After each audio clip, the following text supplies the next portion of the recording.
Olá, meu nome é Cláudia, seu blog Viajando com Papel e Tinta. E no vídeo de hoje estarei fazendo uma atualização do projeto 143 Melhores Livros do Mundo. Então, vamos começar?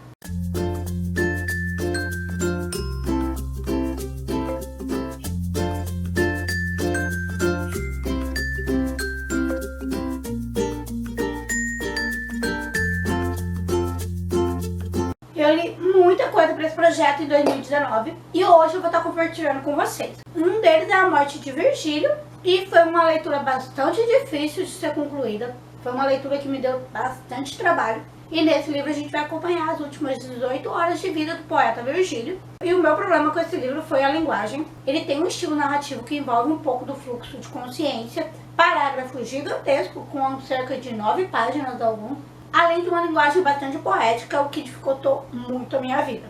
Então não foi um livro assim que, oh my god, mas foi uma leitura bacana. Em seguida eu li Robinson Crusoe, que eu gostei muito, e nele a gente vai acompanhar a aventura do Robinson Crusoe. Foi um livro bastante interessante que eu gostei muito de acompanhar, além do autor fazer várias críticas sociais bastante pertinentes e que são válidas até hoje. Em seguida eu concluí As Mil e Uma Noites. Foi uma leitura assim de fôlego que demandou muito tempo. Temos uma coletânea bastante grande, contos que se entrelaçam, o que dificulta um pouquinho a compreensão. Você tem que estar sempre atento. Exigiu muita paciência. Tem alguns contos muito legais, muito interessantes, outros bem blé, mas na sua maioria são contos bem interessantes. Em seguida eu encarei a peça Tartufo, que foi simplesmente divertidíssima. É uma peça ácida, porém com várias críticas sociais de forma bastante engraçada e escrachada, e que eu tenho certeza que causou maior polêmica na época. Porém, ela é bastante atual, infelizmente. Mas Molière faz isso de forma bastante irônica, sarcástica, engraçada e muito deliciosa de se acompanhar. E aqui a gente tem uma família cujo patriarca acaba caindo muito na lábia do Tartufo, que seria um homem santo com a moral impecável. E o patriarca dessa família acaba deixando todos os seus bens para o Tartufo, e aí ele põe as garras de fora.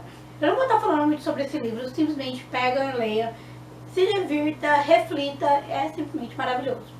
Em seguida eu li Os Lusíadas, que foi uma outra leitura que demandou bastante tempo de mim. Por ela ser narrada em versos, eu tenho uma certa dificuldade com esse tipo de narrativa. O que me ajudou muito foi o audiobook, pois a sonoridade e a cadência dos versos me ajudou muito na compreensão desse texto. Então se você tem de ler Os Lusíadas, eu super recomendo tentar o audiobook. E nesse poema a gente vai ter uma grande ode ao povo português, onde Camões exalta todas as qualidades do povo português e faz alguns alertas que infelizmente o governo não olhou e deu ruim. Em seguida eu peguei o maravilhoso As Viagens de Gulliver, que eu simplesmente amei. É uma crítica atrás da outra. O autor é extremamente crítico, ácido, de uma forma bastante sarcástica e até exagerada em alguns momentos. O autor ele faz inúmeras críticas sociais desse livro. E nessas críticas ele se vale muito da ironia, da hipérbole e a forma com que o autor conduz essa narrativa eu curti muito, amei demais. Em especial, a última viagem de Gulliver, pra mim, foi assim, um soco no estômago, tapa na cara, e é simplesmente maravilhoso. E o que dizer de Orgulho e Preconceito? Gente, como que eu amei esse livro. E aí, nesses livros, a gente vai conhecer a família Bennet. Eles têm 5 filhos, o que nessa época era um problema, já que devido à lei de Morgadinho, nenhuma das filhas poderiam herdar as terras da família, e toda a herança da família iria para um dos parentes masculinos mais próximos, que no caso era um primo das meninas, super pedante, super ridículo, maior chato. E a segurança financeira dessas meninas só eram asseguradas pelo casamento. E isso era a maior preocupação da mãe delas. A autora critica esse sistema de forma bastante sutil algumas vezes, e em outras nem tanto assim. E eu simplesmente amei esse livro. E o Darcy, Darcy. Em seguida eu peguei O Estranho, A Náusea, do Jean-Paul Sartre. E se eu dizer pra vocês que eu compreendi muita coisa desse livro, estarei mentindo. E aqui a gente vai acompanhar um pouquinho do diário do Antoine Roquemtin. Ele é um escritor, ele está fazendo uma pesquisa sobre uma figura histórica francesa. E nesse livro o Sartre ele vai expor a sua filosofia do existencialismo, o que me deixou boiando em certos momentos. Se você precisa ou pretende ler esse livro, eu recomendo que você dê uma lida um pouquinho sobre o que é a filosofia do existencialismo. Entenda os principais pontos dessa filosofia, porque eu creio que assim você vai conseguir depreender melhor o texto. Eu li também o sensacional 100 Anos de Solidão, do Gabo. E aqui a gente vai ter a origem do vilarejo chamado Macondo, fundado pelos Buandias, e o leitor acompanha a história desse vilarejo junto com a história dessa família. Eu achei bastante interessante o final desse livro, e ao longo da narrativa vai ter alguns elementos bastante fantasiosos acontecendo, o que o pessoal deu o nome de realismo mágico, que o Gabo não gostava muito, e vamos combinar que essa edição é maravilhosa. Li também O Maluco, o Castelo, do Franz Kafka. Nessa história a gente vai acompanhar o K, ele é um agrimensor e ele teria sido contratado pelo castelo para prestar serviço. Mas aparentemente isso foi um engano e a gente vai deparando com cada vez mais burocracia. É uma burocracia em cima da outra, ele nunca consegue fazer o que ele quer e ele não consegue resolver aquela situação de ele tá contratado, ele não tá contratado, ele precisa de um serviço, precisa de ganho e ele não consegue resolver a situação e vai dando aquela aflição e você fica, tá, pra onde essa história tá caminhando? Gente, eu não entendi nada desse livro. Alguém me explica o que aconteceu aqui que eu tô boiando até agora. Então, se alguém entender alguma coisa, me explica, please. Falando na filosofia do Sartre, eu li também O Estrangeiro, do Albert Camus. Nesse livro a gente também vai ter um pouquinho dessa teoria do existencialismo e do absurdo. Nós temos como protagonista o Meursault, ele recebe um bilhete avisando que a mãe dele faleceu, né, com as informações do horário e a data de sepultamento. Tipo, a reação dele é, tá, ok. E tanto faz, tanto fez a resposta dele pra tudo. Ele é um personagem bastante apático. E vou dizer assim que eu não gostei muito desse personagem, não. Através do Kindle, então, eu li O Príncipe Maquiavel, que foi uma leitura bastante interessante. E esse é um grande tratado sobre política, sobre tipos de governo, e é simplesmente sensacional, muito interessante, que todos deveriam ler para saber um pouquinho mais como funciona essa cadeia de comando. Eu li também Mensagem do Fernando Pessoa, que é maravilhoso, simplesmente incrível. Embora não seja o meu estilo de leitura favorito, né, a poesia, foi uma leitura bastante agradável. E a gente vai acompanhar um pouquinho da história do povo de Portugal ao longo de vários poemas. Li também o incrível Édipo Rei.